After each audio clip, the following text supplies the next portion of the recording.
자식들은 어머니가 아무것도 못 들은 줄 알았습니다. 낡은 보청기 케이스에 불빛만 깜박이고 있었으니까요. 그런데 그날 어머니는 자식들이 한 말을 거의 다 듣고 있었습니다. 그리고 그 케이스 안에는 보청기보다 더 무서운 것이 들어 있었습니다. 78배 어머니는 오래된 단독주택에 혼자 살고 계셨습니다.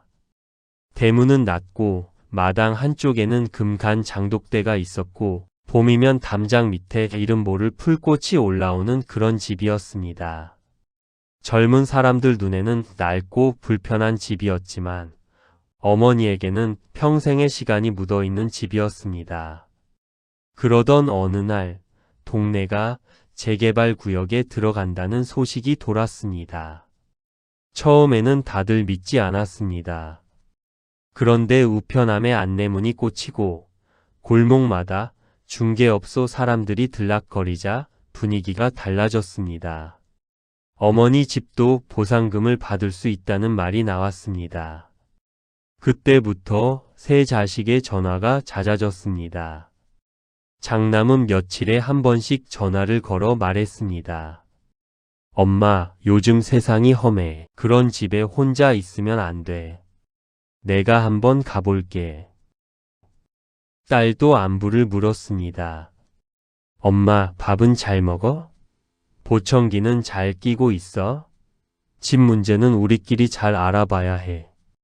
막내 아들은 더 자주 찾아왔습니다. 예전에는 명절에도 바쁘다며 얼굴만 비추던 아이였습니다. 그런데 재개발 이야기가 나온 뒤로는 슈퍼에서 산 귤 한 봉지를 들고 와서는 오래 앉아 있곤 했습니다. 어머니는 모르는 척 웃기만 했습니다. 그래, 바쁠 텐데 왔구나. 어머니는 귀가 많이 어두웠습니다. 자식들이 말을 걸면 한 박자 늦게 대답했고 가끔은 엉뚱한 말을 하기도 했습니다. 그래서 자식들은 어머니 앞에서 말을 조심하지 않았습니다. 어머니가 듣지 못한다고 생각했기 때문입니다. 하지만 사실 어머니는 아주 못 듣는 것은 아니었습니다. 가까이서 또박또박 말하면 들렸고 큰 소리로 하면 더 잘 들렸습니다. 무엇보다 자식들의 표정과 입모양은 귀보다 더 선명하게 어머니 가슴에 들어왔습니다. 그날은 세 자식이 모두 어머니 집에 모인 날이었습니다. 오래된 나무 식탁 위에는 식은 보리차와 과자 접시가 놓여 있었습니다. 식탁 한쪽에는 낡은 보청기 케이스가 있었습니다. 작은 불빛이 깜박깜박 조용히 반짝이고 있었습니다. 장남이 먼저 말문을 열었습니다. 엄마, 보청기 꺼둔 거지? 케이스에 넣어놨네. 어머니는 못 들은 척 창밖만 바라보았습니다. 그러자 딸이 한숨을 쉬며 말했습니다. 오빠, 이제 현실적으로 얘기해야 해. 보상금 나오면 그냥 엄마한테 다 맡겨둘 수는 없잖아. 엄마가 돈 관리하실 나이도 아니고. 장남이 고개를 끄덕였습니다. 맞아. 큰돈 들어오면 주변에서 누가 어떻게 접근할지도 몰라. 우리가 나눠서 관리하는 게 낫지. 막내 아들은 기다렸다는 듯 몸을 앞으로 숙였습니다. 나도 사정 알잖아. 지금 당장 급한 데가 있어. 엄마 집이잖아. 결국 우리 집안 돈인데 미리 조금씩 정리해도 되지 않아? 어머니는 찻잔을 손으로 감싸 쥐었습니다. 손끝이 조금 떨렸습니다. 자식들은 보지 못했습니다. 아니, 보려 하지 않았습니다. 딸이 낮은 목소리로 말했습니다. 엄마가 어디로 가실지도 정해야 해. 이 집 없어지면 혼자 살긴 어렵지. 우리도 각자 생활이 있는데. 장남이 대답했습니다. 그래서 말인데 보상금 일부로 엄마 생활비 빼고 나머지는 미리 정리하자. 괜히 나중에 상속 문제로 싸우느니 지금 확실히 해두는 게 낫지. 상속. 그 단어가 어머니 가슴에 천천히 박혔습니다. 아직 살아있는데, 아직 이 집 문턱을 매일 쓸고 있는데, 자식들은 이미 어머니 뒤에 일을 말하고 있었습니다. 어머니는 고개를 숙였습니다. 자식들은 그 모습도 귀가 어두워 못 알아듣는 늙은 어머니의 모습으로만 보았습니다. 그때 현관문이 열리고 손녀가 들어왔습니다. 막내 아들의 딸이었습니다. 손에는 작은 반찬통과 따뜻한 죽이 들려 있었습니다. 할머니 식사 안 하셨죠? 아빠랑 고모 큰아빠 오셨네. 손녀는 분위기를 살피더니 조용히 부엌으로 갔습니다. 그리고 그릇에 죽을 담아 어머니 앞에 놓았습니다. 할머니 이거 따뜻할 때 드세요. 약 드시려면 뭐라도 드셔야 해요. 어머니의 눈가가 그제야 조금 풀렸습니다. 내가 또 왔구나. 학교도 바쁠 텐데. 손녀는 웃었습니다.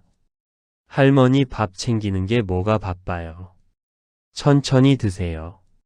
자식들은 잠시 말을 멈췄지만 오래 가지는 않았습니다.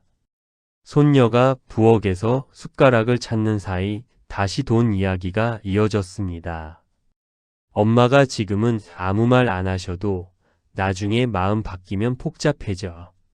그러니까 서류를 미리 받아두는 게 좋아. 엄마한테 설명해도 잘 못 알아들으시잖아. 우리가 알아서 하는 게 낫다니까. 어머니는 죽을 한 숟가락 떠서 입에 넣었습니다. 따뜻해야 할 죽이 목에서 자꾸 식었습니다. 그날 밤 자식들이 돌아간 뒤 집안은 이상하리만큼 조용했습니다. 냉장고 돌아가는 소리, 벽시계 초침 소리, 그리고 보청기 케이스에 작은 불빛만 남아 있었습니다. 손녀는 설거지를 마치고 어머니 옆에 앉았습니다. 할머니 오늘 힘드셨죠? 어머니는 한참 말이 없었습니다. 그러다 천천히 물었습니다. 너는 내가 아무것도 모르는 것 같니?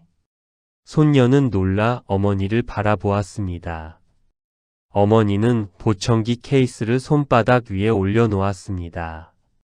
낡은 케이스 안쪽에는 작은 녹음기가 들어 있었습니다. 손녀도 처음 보는 것이었습니다. 내가 못 듣는 줄 알고 다들 마음 놓고 말하더구나. 그래서 한 번만 확인해 보고 싶었다. 내가 자식들을 의심한 게 아니라 내 마음이 틀렸는지 알고 싶었다.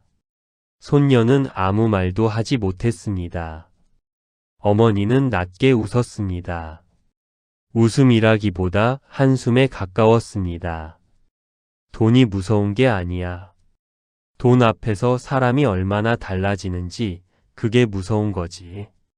며칠 뒤 어머니는 다시 새 자식을 불렀습니다. 이번에는 어머니가 먼저 전화를 했습니다. 자식들은 무슨 이야기가 나올지 알고 있다는 듯 조금 들뜬 얼굴로 모였습니다. 식탁 위에는 그날과 같은 보청기 케이스가 놓여 있었습니다. 불빛은 여전히 깜박이고 있었습니다. 장남이 먼저 말했습니다. 엄마, 지난번 얘기 생각해 봤어? 우리가 정리해 드릴게. 어머니는 이번에는 또렷하게 대답했습니다. 그래. 정리해야지. 그래서 너희들 부른 거다. 자식들의 얼굴에 기대가 스쳤습니다. 어머니는 케이스를 열었습니다. 그리고 안에서 작은 녹음기를 꺼냈습니다. 자식들의 눈이 일제히 흔들렸습니다. 이게 뭐예요, 엄마? 딸의 목소리가 떨렸습니다. 어머니는 천천히 버튼을 눌렀습니다. 작은 기계에서 지난번 식탁 위의 목소리들이 흘러나왔습니다. 보상금 나오면 그냥 엄마한테 다 맡겨둘 수는 없잖아. 엄마가 돈 관리하실 나이도 아니고. 서류를 미리 받아두는 게 좋아. 엄마한테 설명해도 잘 못 알아들으시잖아. 방 안에 공기가 얼어붙었습니다. 누구도 어머니를 똑바로 보지 못했습니다. 막내 아들이 다급히 말했습니다. 엄마, 그게 그런 뜻이 아니고요. 우리가 걱정돼서 그랬어요. 장남도 고개를 숙인 채 중얼거렸습니다. 말이 좀 지나쳤습니다. 죄송해요. 딸은 손으로 입을 가렸습니다. 눈가가 붉어져 있었습니다. 하지만 녹음은 거기서 끝나지 않았습니다. 잠시 침묵 뒤 손녀의 목소리가 흘러나왔습니다. 할머니, 이거 따뜻할 때 드세요. 약 드시려면 뭐라도 드셔야 해요. 그리고 이어서 어머니의 아주 작은 혼잣말이 들렸습니다. 내 새끼들이 나를 걱정하는 건지, 내 집을 걱정하는 건지, 내가 그것만 알고 싶었다. 그 말에 딸이 결국 울음을 터뜨렸습니다. 장남은 두 손으로 얼굴을 감쌌고 막내 아들은 입술을 깨물었습니다. 어머니는 그들을 오래 바라보았습니다. 원망만 있는 눈은 아니었습니다. 그러나 예전처럼 무조건 품어주는 눈도 아니었습니다. 나는 너희가 힘든 거 안다. 사는 게 쉽지 않은 것도 안다. 그래서 엄마 돈이 필요하다는 말보다 엄마가 걱정된다는 말이 먼저 듣고 싶었다. 너희가 내 집값을 묻기 전에 내가 밥은 먹었는지 먼저 물어봐 주길 바랐다. 아무도 대답하지 못했습니다. 어머니는 조용히 말을 이었습니다. 보상금은 내가 살아있는 동안 내 노후에 쓸 거다. 누구에게 맡기지도 않고 누구에게 미리 나눠주지도 않을 거다. 나도 이제 내 남은 날을 내가 정하고 싶다. 그 말은 차가웠지만 단호했습니다. 자식들은 그제야 깨달았습니다. 어머니가 약해서 침묵한 것이 아니라 마지막까지 자식들을 믿어보고 싶어서 기다렸다는 것을요. 그날 이후 자식들은 한동안 어머니 집에 쉽게 오지 못했습니다. 미안함이 발목을 잡았습니다. 전화도 어색했습니다. 예전처럼 보상금 이야기를 꺼내는 사람은 없었습니다. 가장 먼저 찾아온 것은 딸이었습니다. 반찬을 들고 와서는 현관 앞에서 한참을 서 있었습니다. 엄마, 들어가도 돼? 어머니는 잠시 있다가 문을 열어주었습니다. 딸은 식탁에 반찬통을 내려놓고 말했습니다. 엄마, 그날 말 정말 미안해. 내가 엄마를 걱정한다고 하면서 사실 내 걱정만 했어. 어머니는 딸의 얼굴을 바라보았습니다. 알았다. 미안하다는 말은 들었다. 이제 행동으로 보여줘라. 그 말에 딸은 고개를 끄덕이며 울었습니다. 장남은 며칠 뒤 찾아왔습니다. 말없이 마당에 낡은 전구를 갈아주고 삐걱거리던 대문을 손봤습니다. 일을 마치고 나서야 그는 어머니 앞에 앉았습니다. 엄마, 내가 큰아들이라고 말만 했지 제대로 한 게 없었습니다. 어머니는 그에게 물 한 잔을 내주었습니다. 이제부터 하면 된다. 다만 내 인생을 내가 대신 정하려 들지는 마라. 막내 아들은 가장 늦게 왔습니다. 그는 어머니 앞에서 오래 무릎을 꿇고 있었습니다. 엄마, 내가 제일 못났어요. 급하다는 핑계로 엄마 마음을 못 봤어요. 어머니는 한참 뒤에야 말했습니다. 못난 자식도 자식이다. 하지만 엄마가 내 급한 사정까지 다 떠안고 살 수는 없다. 너도 내 삶을 책임지고 나도 내 삶을 책임질 거다. 그 말은 꾸짖음이었지만 동시에 놓아주는 말이기도 했습니다. 재개발 절차는 천천히 진행되었습니다. 어머니는 보상금 문제를 스스로 알아보고 필요한 도움만 받았습니다. 자식들이 옆에서 도우려 하면 어머니는 고맙다고 말하면서도 중요한 결정은 직접 했습니다. 손녀는 여전히 가끔 죽을 들고 찾아왔습니다. 어머니는 손녀에게 늘 같은 말을 했습니다. 사람은 말보다 밥 한 숟가락에서 마음이 보일 때가 있다. 손녀는 그 말을 오래 기억했습니다. 어머니의 낡은 보청기 케이스는 여전히 식탁 한쪽에 놓여 있었습니다.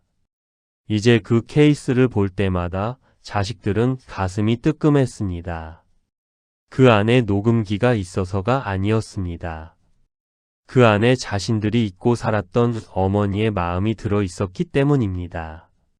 어머니는 자식들을 완전히 밀어내지 않았습니다. 그렇다고 예전처럼 모든 것을 내어주지도 않았습니다. 늦은 화해는 그렇게 조심스럽게 시작되었습니다. 밥은 먹었는지 묻는 전화 한 통으로, 대문을 고쳐주는 손길 하나로, 어머니의 결정을 기다려주는 침묵으로 조금씩 이어졌습니다. 누군가에게 부모는 언제나 참고 내어주는 사람처럼 보입니다. 하지만 부모에게도 마지막까지 지키고 싶은 자존심이 있습니다. 그리고 늙은 귀가 모든 말을 못 듣는다고 해서 마음까지 못 듣는 것은 아닙니다. 그날 어머니는 보청기를 꺼둔 것이 아니었습니다. 자식들의 마음을 켜두고 기다리고 있었던 것입니다. 그리고 뒤늦게나마 자식들은 알게 되었습니다. 집값보다 먼저 지켜야 할 것은 어머니의 마음이었다는 것을요.